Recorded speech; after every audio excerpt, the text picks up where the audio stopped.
It's time for the Access of Easy podcast, the weekly technology digest that keeps you ahead of the curve.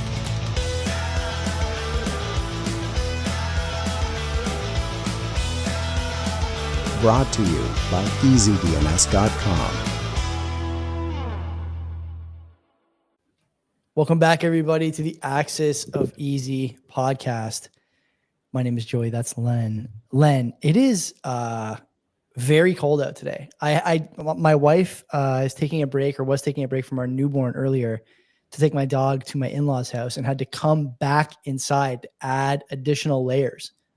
It's that kind of day. I've been told that this is the global warming era. We're melting ice caps. We're rising with the sea levels or whatever, wildfires. But we're adding layers. Len, It's climate change.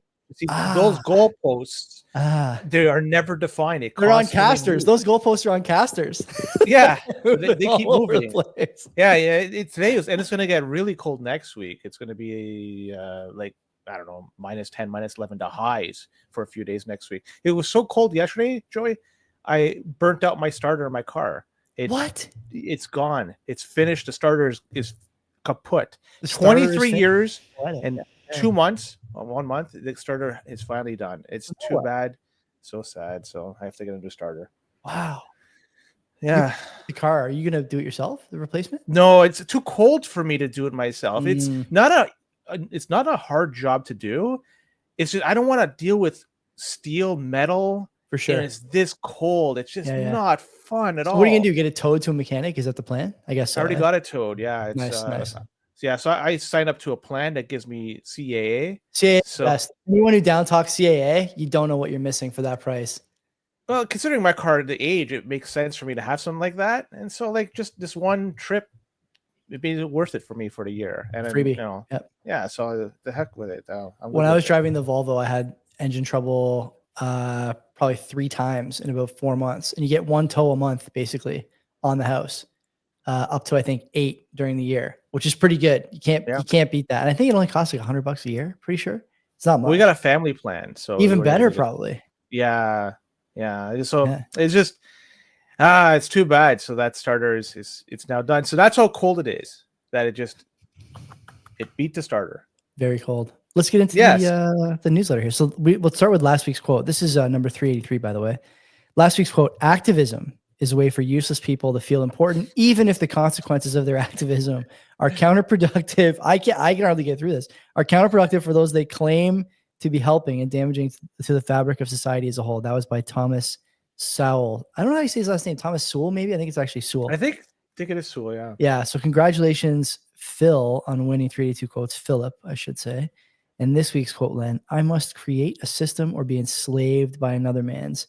I will not reason and compare. My business is to create. Deep, very deep. If you know the answer, put in the comments. No Googling, no searching. Encarta Encyclopedia on disc or book only.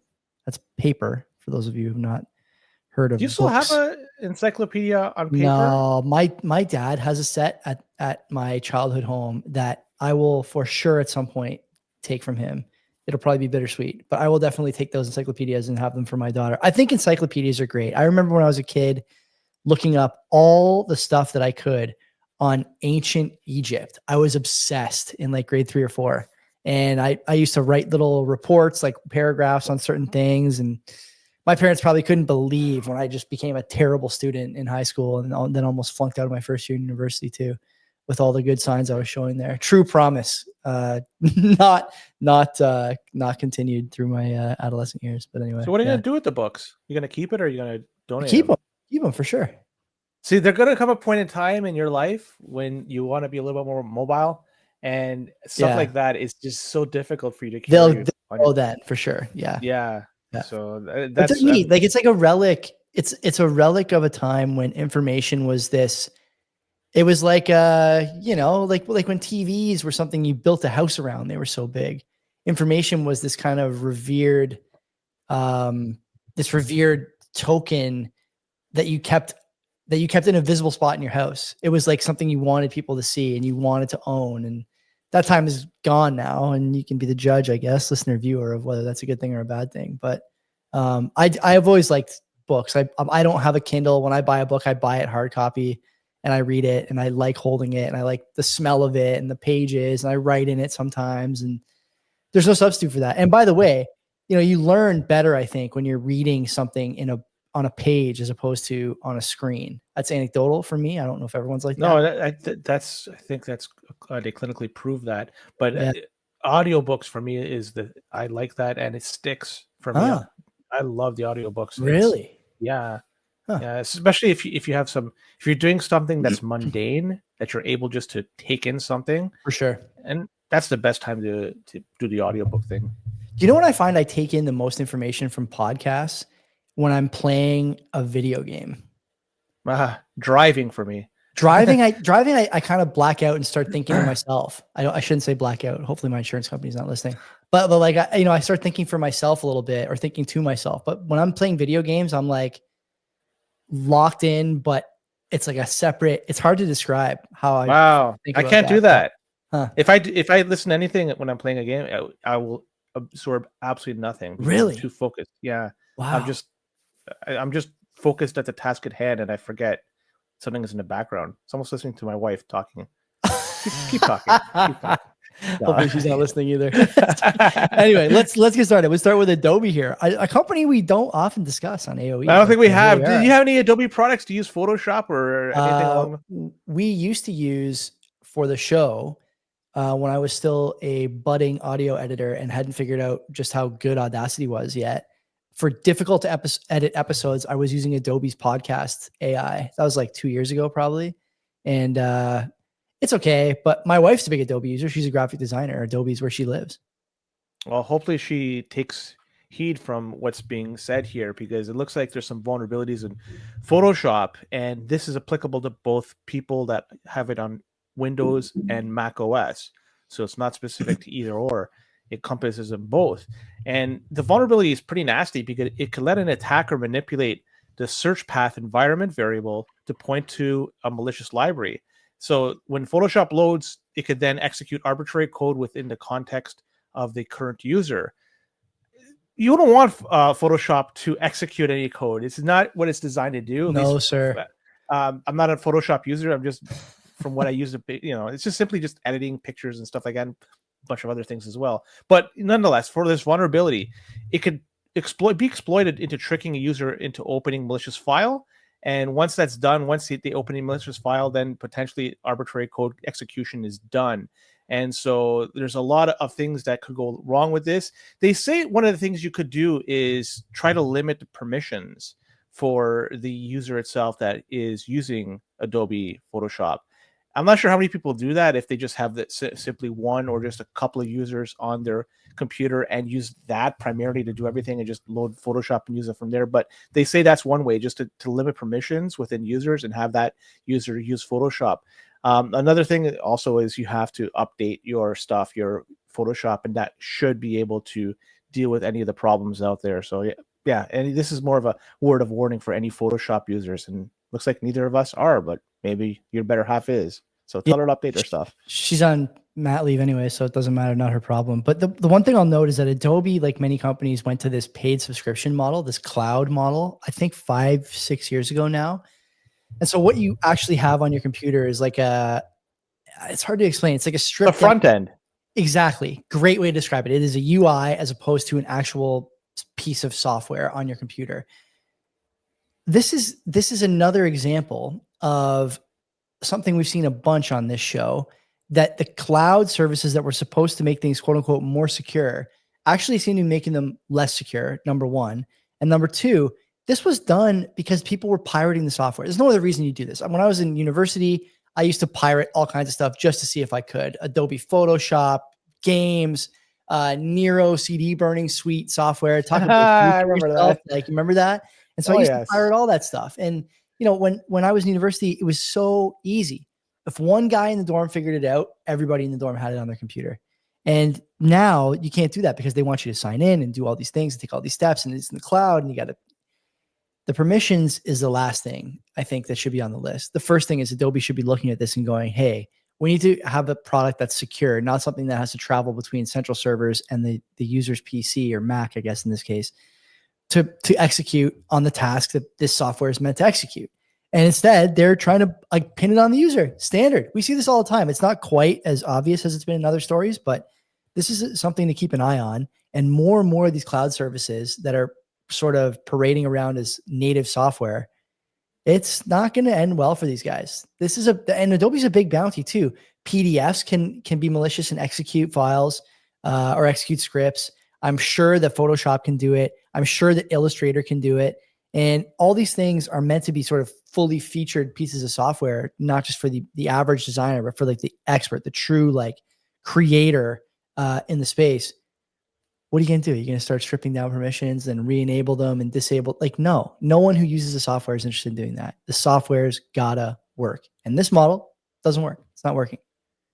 It makes me wonder how many people should start using stuff like this within a sandbox, like gosh, I forget the name of it, but sandbox is in like partitioned like drive or something like that. No, you could run it like a virtual server. That's it. Virtual machine, right? Okay, yeah. okay, got it. Yeah, run it like that. And so I have it on my computer, and I totally forgot the name. So yeah, by doing that, you could limit things, and so nothing could really break out of that, so to speak. So you're still going to have some things within it because you're going to have a fully functioning operating system within that virtual machine. But still, if you use it properly in the way it should be used, it's not going to have a heck of a lot. So maybe like that's one way, but by using a virtual machine, you're really dumbing it down in terms of how much performance you're going to be able to squeeze out of it, because you're going to allocate X amount of cores to the virtual machine, X amount of RAM, and it's not going to be the whole thing. So it's a lose-lose situation. Let's be honest. Nothing easy. Exactly. Nothing easy, right? Unless you just go back to the way that worked before, but then you pirating. Yeah. Just go ahead. And it affects your bottom line, right? And these guys, they're showing over and over again that the money is what they care about, not the security or the quality of the software, over and over again on this show. I'm going to burn a few CDs later with Nero.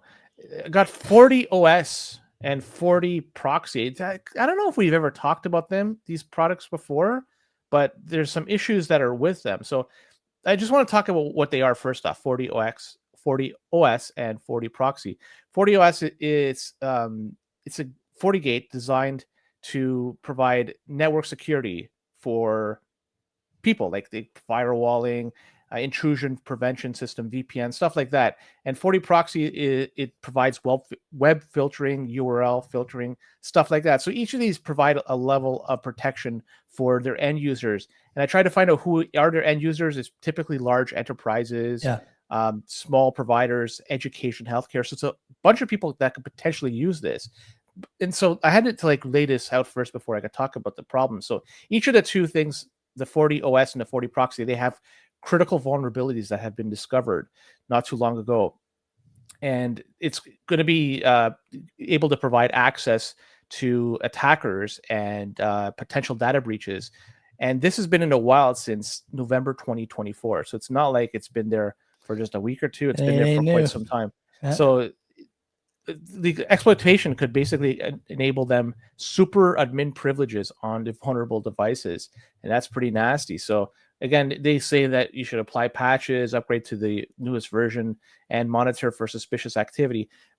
But the reality is, how many people have been using this software? And big businesses, governments. That's the story every time. Yeah. So every time you go somewhere, you go to a healthcare facility, anywhere, and then you provide your information, you don't think about what happens to that information, how they're securing it, but they might be using this to help provide a barrier.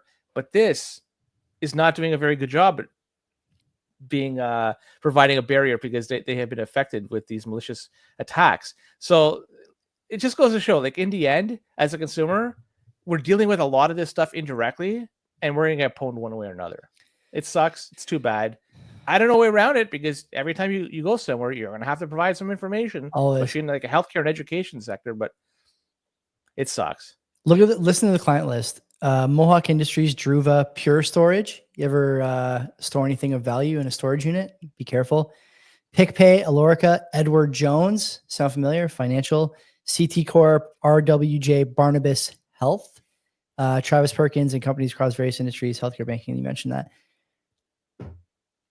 That's pretty important. And like, the thing about these honeypots is that you mentioned it. We talk about it all the time on AOE. They never tell you until it's come and gone, until the information's out there, until your address is on some, 8chan forum post, and then it's too late after that. And by the way, like there's no, as you mentioned, no way for you to avoid this. You can't, I mean, I guess you could, but you generally don't see people asking about the security suite that's being used at a company or a hospital before they go to get stitches, before they decide where to open a bank account, whatever, right? It's not something that the average person can do, does do, or should have to do. But as always, there's no real punishment for this. There's no penalty. There's no nothing outside of what? Bad press? Do these guys care about bad press? I doubt it. You know, no one cares. No one even knows about this except me and you, and I guess Mark and Maria. But that's it. You know. You know what? Is it publicly traded? Yes, it is. Fortinet is publicly traded. How'd they do? How they been doing? The past 5 days down 1%. Whoop-de-doo. Last month down 4%. In 6 months, they're up a whopping 58%. There you go. So yeah, not too bad. Yeah, it could be a lot worse. They could be investing in the banking system, which I'm not sure if you've been following that, but a lot of people are getting wrecked and all the time. Yeah. Well, even if the banking system works for you, you're still getting wrecked. Well, that's what it's designed to do, right? So it's doing exactly as intended. Okay, go to the next story. Let's talk about this any.run and the analysis over there. They have found a link between a phishing campaign and the Storm 1747 group. And it just seems like a bunch of random numbers matched with a name. I'm not even going to rank that. It doesn't even... I'm gonna give it like a 0 out of 5 if we want to give it anything. Like, it's so bad. Yeah, it's a 0 for me too. Storm 1747. Unless it's supposed to be, is it supposed to look like something? Is it supposed to be 747, like the jet? But like, what's the 1 for? I don't know. It's hard for me to figure it out. So that's why it's getting a 0.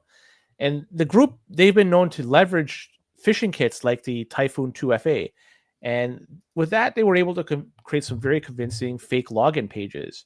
And so with that, they were able to dupe users, such as like fake Microsoft login pages and stuff, and steal users' credentials. Well, looks like now they're going ahead and they're making some YouTube links to try to redirect users into providing and stealing their login credentials.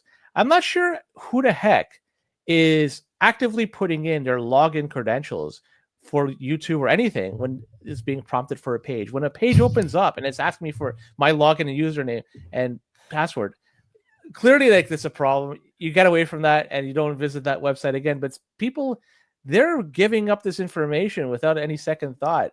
I don't know if somebody bottom quintile, buddy, bottom quintile. They certainly have to be exposed to Bitcoin in terms of the ramifications if you lose your seeds. Because once they figure that out, maybe they'll stop giving away their username and password for their YouTube account to this Storm 1747 group. So yeah, what else am I gonna say about this besides just don't try to if something pops up and it's asking for your username and it's asking for your password for any of your accounts, make sure the link is legit. Like if you're going, for example, you're going to the Sports Check website and you log into like to purchase something and it's asking you for your Sports Check login name and password, you can probably think that's correct. But if you're just randomly going on a web page and it's asking you for your YouTube username and password, clearly there's a problem there and you should just steer clear of that. But still, people, they continually get duped from this. Like, this is like casting a wide net and still catching a few fish. It's pathetic, but it still works in 2025. I'm just unclear on how, like, you should go to the article here and look at the nature of the visuals on this. It's almost impossibly obvious. It's like an episode of Curb. Like if Larry ever got hacked by something and then Leon told him how dumb he was and Larry's like, you would have fallen for it too. And then he shows him and it's like horrific. Like this is the graphic they would show on the program. It's that bad. Again, you're talking about casting a wide net. I think there's a lot of people out there, Len, who are like really dumb, honestly. Hate to say it, but you see it everywhere, whether it's at traffic lights or in Access of Easy. You cast a wide enough net, like you mentioned, you're going to catch some fish. And tell me they didn't catch some fish here. You know, it's unbelievable this is somehow still happening. But I guess, you know, the other thing too is like, who's opening emails and whatnot with malicious links or from people they don't know?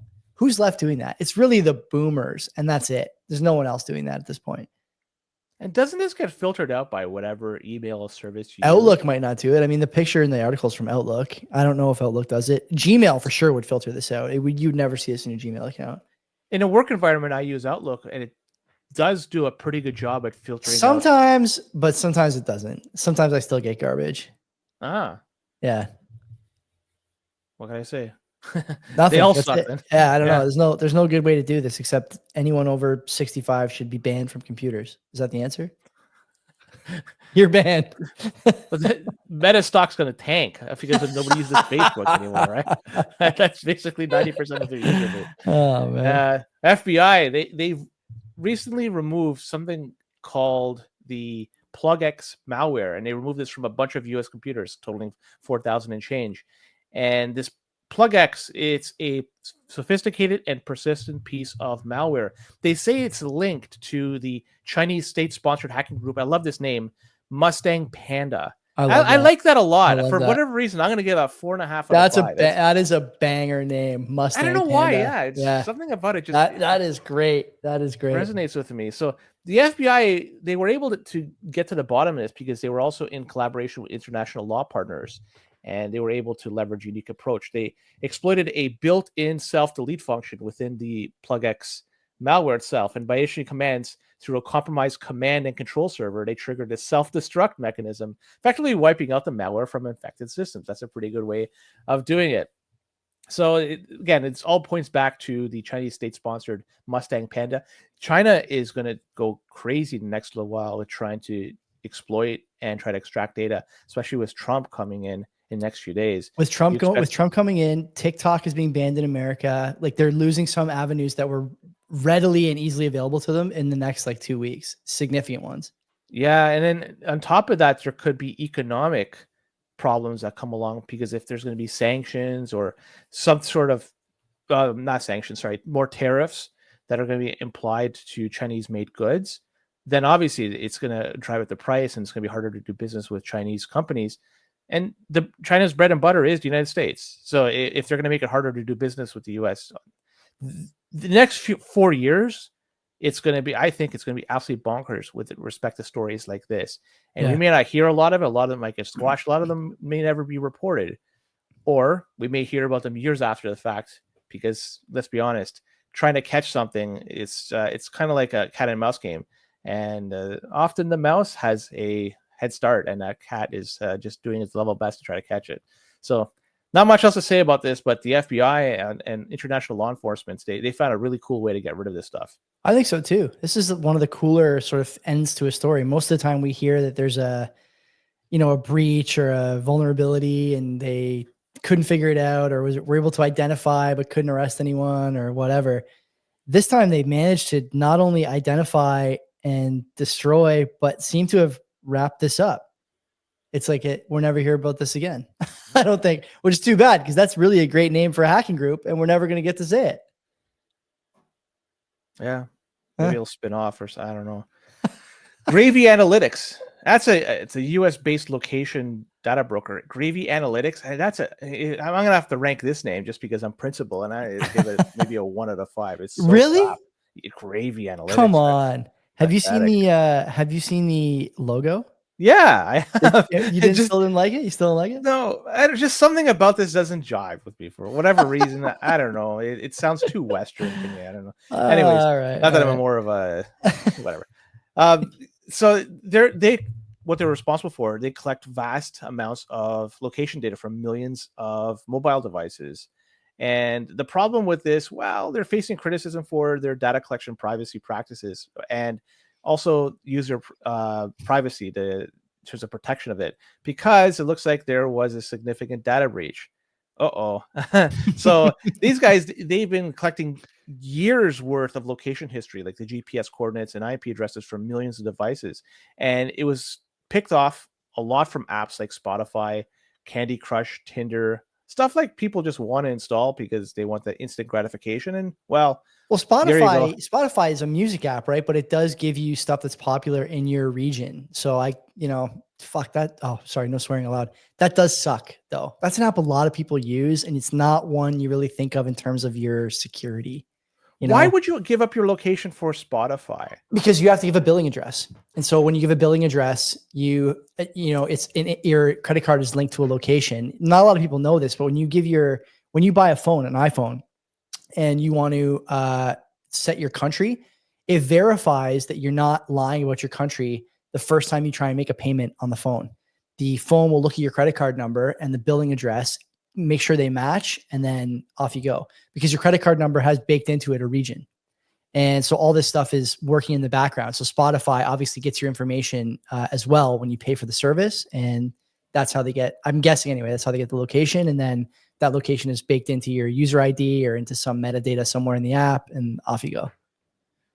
Yeah. You know what's interesting is I've used a VPN for so long, and I've been located in the United States as per the VPN, that my Google account, they changed my terms and conditions from Canadian to US not too long ago. See, they for some reason they said, you know what, you're no longer Canadian, you're now American. Yeah, based on your VPN. It's like, oh, beautiful. Yeah, give me all the US content that I could get.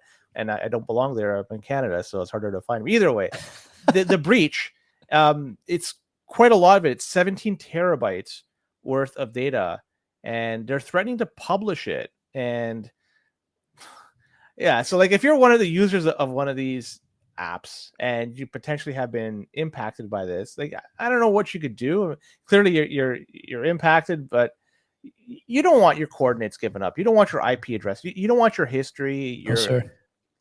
If there's a pattern somebody could create with you, and that's a lot of control they could have over you, because if they can figure out when you're leaving the house, when you come home, then who knows? There's a lot of people, their cars are being stolen these days, homes are being broken at a record pace these days.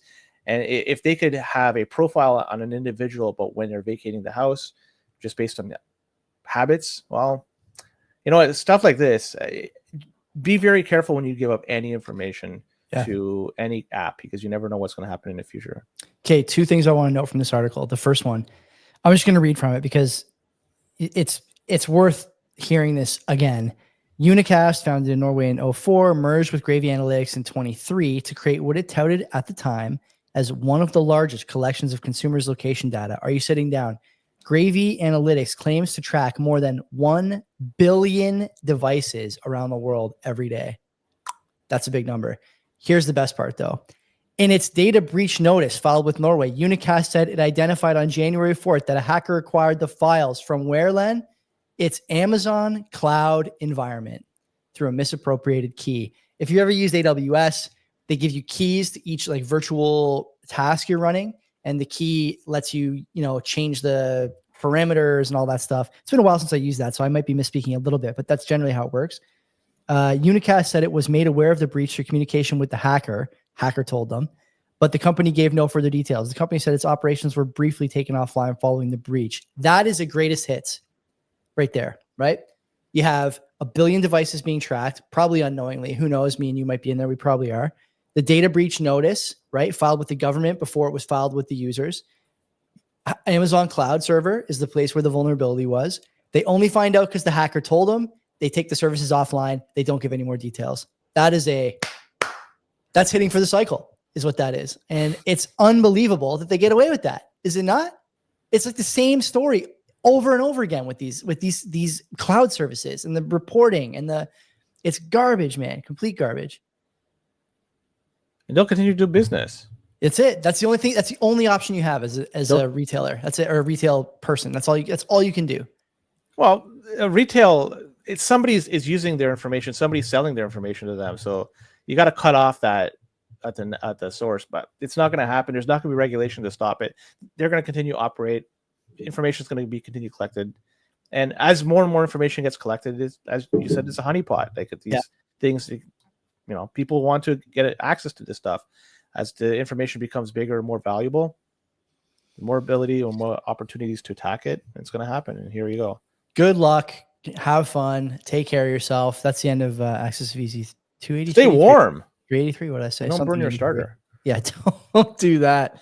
Don't do that. Make sure you wear your hat. Go Bills this weekend. It's supposed to be a crazy game against Baltimore. Lamar, Josh, snow, -20 in Buffalo. Oh, wow. Yeah. Yeah. It's going to be a chilly day. Yeah. So I hardly ever get excited for football then, but the playoffs so far have been a bit of a waiting game for this week. A lot of good games this week. A lot of good games. Probably this will be the best weekend of football of the year. I have nothing to say. I haven't watched football in like almost 15 years. Great. Okay. Well, till next time, everyone. Take care of yourselves. Take care.